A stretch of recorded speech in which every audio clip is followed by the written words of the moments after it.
Buenos días. Este es nuestro trabajo sobre un sensor no invasivo de glucosa con nanocubos de óxido cuproso. La diabetes mellitus es una causa líder de morbilidad y mortalidad a nivel mundial. La diabetes afecta a la insulina, la cual regula la glucosa en la sangre, por lo que su deficiencia puede provocar múltiples complicaciones. Por ello, una pronta detección de altos niveles de glucosa hace posible un diagnóstico efectivo de la diabetes, la prevención y el cuidado de la misma, lo que presenta la necesidad de utilizar sensores cuyos costos pueden llegar a ser muy elevados a largo plazo. Los sensores convencionales carecen de estabilidad al ser fácilmente afectados por factores externos y son mayoritariamente invasivos e incómodos, mientras que los sensores no enzimáticos llevan a cabo la electrocatálisis del analito directamente en los electrodos del sistema sin necesidad de bioenzimas, ofreciendo gran estabilidad, alta sensibilidad y fabricación de menor dificultad, por lo que han tomado relevancia últimamente. Los nanocubos óxido cuproso han presentado ventajas como estabilidad química, biocompatibilidad y gran actividad electrocatalítica en la reacción de reducción del oxígeno, lo que los hace de especial interés para el sensado de glucosa. Por ello, en este trabajo se realiza la incorporación de nanocubos de óxido cuproso al electrodo de trabajo de un sensor electroquímico para evaluar su sensibilidad mejorada en la detección no invasiva de la glucosa. A continuación presentaremos los materiales y métodos requeridos para la elaboración del sensor. Del lado izquierdo podemos ver la síntesis de nanocubos y los materiales que fueron requeridos para esta, destacando el sulfato de cobre 2 pentahidratado como agente precursor. Del lado derecho podemos ver los materiales requeridos para la experimentación electroquímica, destacando la importancia del cloruro de potasio, el grafito y el nitrato de sodio, por mencionar algunos. De manera resumida, la metodología para la elaboración del sensor consta de 7 partes. Primeramente se realiza la síntesis de los nanocubos de óxido de cobre 2. Posteriormente estos son caracterizados mediante XRD y SEM. Posteriormente se fabrican los electrodos de referencia y son caracterizados, con lo cual se puede proceder a la fabricación del electrodo de trabajo, el cual es dopado con los nanocubos previamente elaborados y se determinan los voltajes de oxidación de la glucosa. En cuanto a resultados, se obtuvieron las suspensiones color naranja opaco mostradas en pantalla, que al centrifugarlas y secarlas se observan más brillantes. En pantalla se muestra el difractograma de rayos X para los nanocubos de óxido cuproso sintetizados en almidón. Adicionalmente se muestran los índices de Miller correspondientes a una celda unitaria cúbica simple con un espaciamiento PN3M. Asimismo, para medir los tamaños y ver la morfología se caracteriza mediante microscopía electrónica de barrido, obteniendo las imágenes mostradas. Se puede observar una gran distribución de tamaños. Se observan morfologías esféricas y cúbicas y los hexágonos se asume que son cubos rotados, y se notan aglomeraciones. Aunado a esto, para saber la distribución de tamaños se midieron 40 partículas, obteniendo un tamaño promedio de 407 nanómetros. Para la comprobación del funcionamiento de los electrodos se hizo un ajuste lineal midiendo el logaritmo natural de la concentración de diferentes disoluciones versus la diferencia de potencial, obteniendo una pendiente positiva que indica una relación inversamente proporcional entre la concentración y el potencial, lo que se ajusta a la ecuación de Nernst. También se comparan los electrodos fabricados con electrodos comerciales y para esto se censó un sistema ferri-ferrocianuro.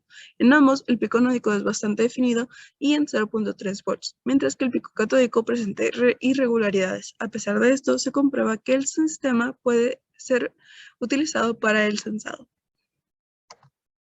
En pantalla se muestran los ensayos de voltamperometría cíclica para electrodos con y sin nanocubos. Se obtuvo que en presencia de 700 micromolar de glucosa, los electrodos que tuvieron un mejor desempeño son aquellos que tienen los nanocubos, ya que se observa una gran diferencia con respecto a cuando no había glucosa. Para el sensador de glucosa se encontró en el pico anódico que al aumentar la concentración de glucosa aumenta la corriente detectada. Esto se puede apreciar en el voltamperograma cíclico a distintas concentraciones de glucosa de 0 a 700 micromolar a 0.6 volts con los electrodos de trabajo con nanocubos.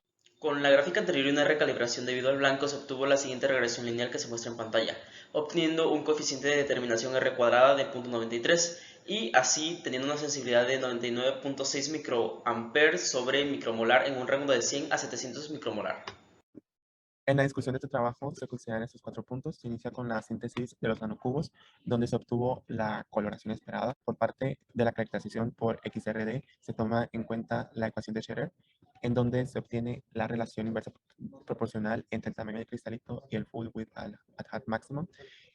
Esto quiere decir que entre más angosto sea nuestro pico de fracción, el tamaño del cristalito va a ser más grande. Aquí se puede mostrar en la figura del medio cómo el pico se va ensanchando conforme se le agrega almidón. Ahora en el SEM se identificó que hubo una diferencia en el tamaño de partícula de alrededor de casi 200 nanómetros. Este trabajo fue más grande, entonces esto se adjudica principalmente a la diferencia de temperaturas durante el proceso de síntesis. Ahora Por parte de la determinación electroquímica de glucosa por voltametría cíclica, se notó principalmente la diferencia de corrientes, ya que en el artículo de referencia se ve una corriente aproximadamente de 80 microamperios y en este trabajo fue de 250. Entonces, esta diferencia se debe principalmente a la velocidad de barrido, ya que durante la determinación electroquímica de ese trabajo se aumentó 10 microvolts por segundo. Entonces, esto va acorde a la relación que obtuvo Suda y colaboradores, donde ellos aumentaron la velocidad de barrido de 5 a 200 microvolts por segundo y también se aumentó la densidad de corriente, como se ve en la figura de la derecha. Aquí se ve cómo pasan de 5 a 200 y la corriente va aumentando. Entonces, esto fue un factor importante en los resultados y la comparación con el artículo de referencia. Y finalmente, para los parámetros analíticos, se comparó con el sensor del artículo de referencia y uno comercial. Entonces, primero, con el de referencia, el rango lineal fue el mismo debido a las experimentaciones y las sensibilidades fueron similares. Sin embargo, esta diferencia se debió principalmente a las velocidades de barrido, como se mencionó anteriormente, y a los tamaños de partícula.